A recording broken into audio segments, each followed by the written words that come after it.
सबको जो है मसीह की प्रेज़ द लॉर्ड। मेरा नाम पॉल तारिक खान है और फिर एक नई वीडियो में मैं आपके सामने आया हूं।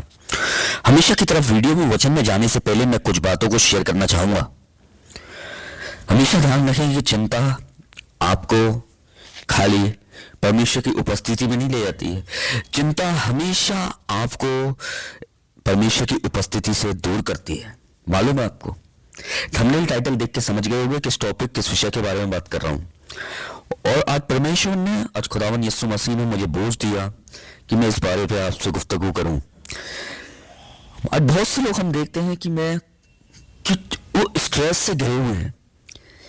स्ट्रेस, मैं ये नहीं कहता हूं कि स्ट्रेस जो है वो हमें नहीं सोचना है अपने फ्यूचर के बारे में, नहीं सोचना है हमने घर परिवार के बारे में, पर मैं ये कहना चाहता हूं अगर आप सोचते रहेंगे तो ये सोच आपकी स्ट्रेस में बदल जाएगी। मालूम है? और स्ट्रेस आपकी बीमारी में बदल सकती है।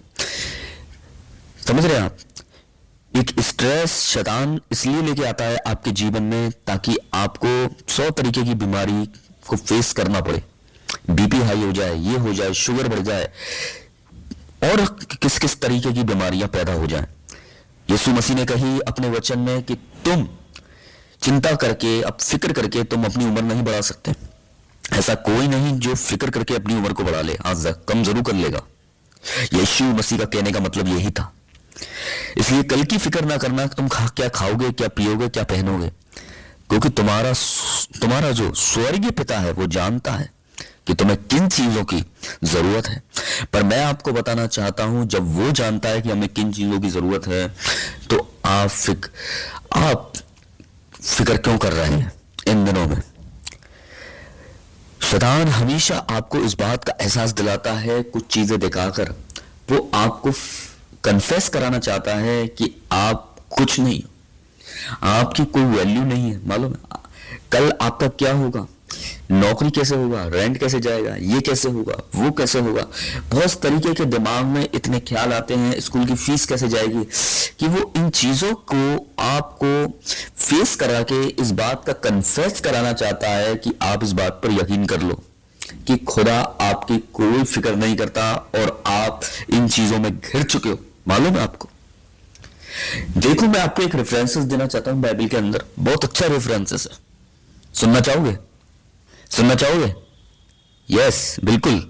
देखो, मैं बताना चाहता हूं कि एक बार मरियम यीशु मसीह के पास आती है और वो कहती है, देख शरबत खत्म हो चुका है, अब इन लोगों का क्या हुआ, इन्हें ऐसे ही जाना पड़ेगा।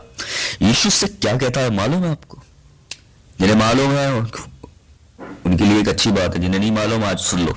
यीशु उससे कहता है, हे नारी, हे महिला, मुझे तुझसे क्या काम? ऐसा क्यों कहा उसने? ऐसी वजह क्या थी कि उस टाइम वो उसे पहचानने से इनकार कर रहा था? मालूम है आपको? क्योंकि यीशु मसीह जब अपने पिता का कोई काम करता था ना, मैं आपको बताना चाहता हूं, अपने बाप का कोई काम करता था ना वो, तो मैं आपको बताना चाहता हूं वो रिश्ते भूल जाता था उस टाइम। आज बहुत लोग अपने रिश्ते को निभाने के लिए खुदा के काम को एक तरफ कर देते हैं, पर वो खुदा के काम को आगे रखता था और रिश्तों को एक तरफ कर दिया करता था। वाह भाई वाह, अमेजिंग। प्रथम स्थान देना परमेश्वर को, अगर प्रथम स्थान देना सीखना है ना, तो सबसे बड़ा मैं बताना चाहता हूं, सीखना है आपको तो यीशु से सीखो कि कैसे वो प्रथम स्थान देता था पिता को हर बात में। जिस महिला ने उसे अपने गर्भ से रचा, उसे उस टाइम उसने पहचाना नहीं, उसने कि मुझे तुझसे कोई काम नहीं है, अभी मुझे जो काम दिया गया है ना वो मुझे करना है, और जब समय आएगा तो मैं कर लूंगा। तेरे समय पे नहीं करूंगा कि तूने बोला, पर खुदा जब बोलेगा तब मैं करूंगा। और जब पिता ने उससे बोला ना, तो देखो उसने चेलों से क्या कही, खूबसूरत बात, वहां किसी को नहीं मालूम था शरबत खत्म हो चुका है, पर एक मरियम को मालूम था कि शरबत कम, और मरियम के अंदर उस बात के लिए फिक्र आ गई। और मरियम जो खूब फिक्रमंद है, जब उसने देखा ना, तो मैं आपको बताना चाहता हूं कि खाने के लिए कि लोग अब क्या होगा, लोग कैसे जाएंगे, जब वो फिक्र के साथ आई यीशु के पास, तो यीशु ने क्या किया? यीशु ने कहा चेलों से, मटके में पानी भर दो, और उसको दाख रस में तब्दील कर दिया। पर मैं आपको एक बात बताना चाहता हूं, यस सर, यीशु ने ये मरियम के कहने पे नहीं किया था, यीशु ने ये काम इसलिए किया था, मैं आपको बताना चाहता हूं, क्योंकि पहले से यीशु ने वो काम वहां रखा हुआ था कि वहां वो अपने आप को, अपने पिता को प्रेजेंट कर सके। मालूम है आपको? मालूम है?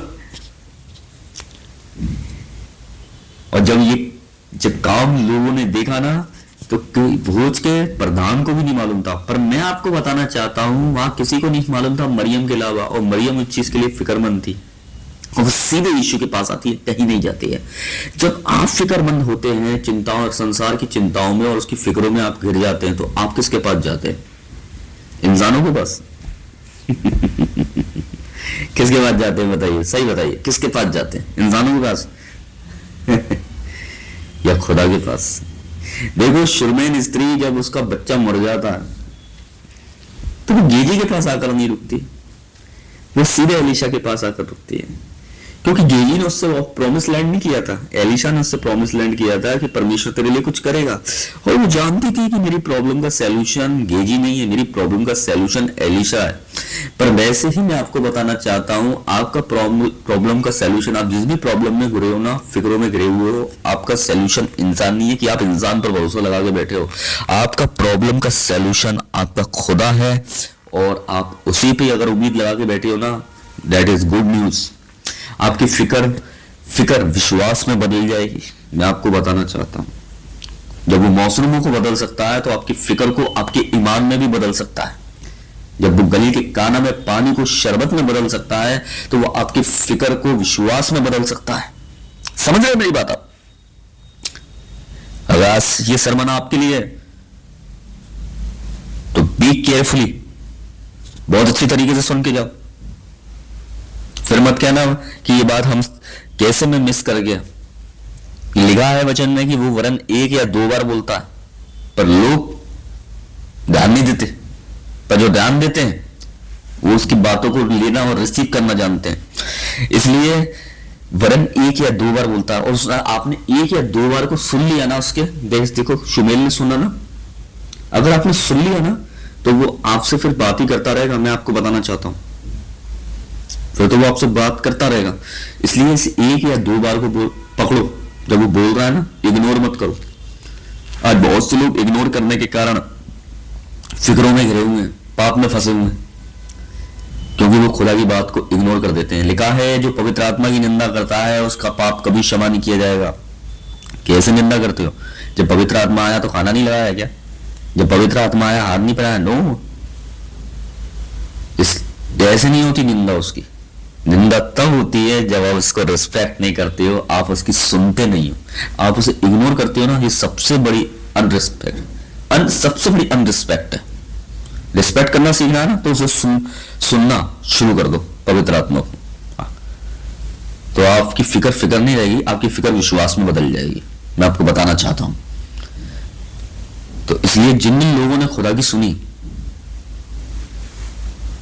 वो लोग कैसे ईमान में मजबूत हुए, और जिन जिन लोगों ने नहीं सुनी वो कैसे पाप में गिर गए और फिक्रों में गिर गए। बाइबल इस बात की गवाह है।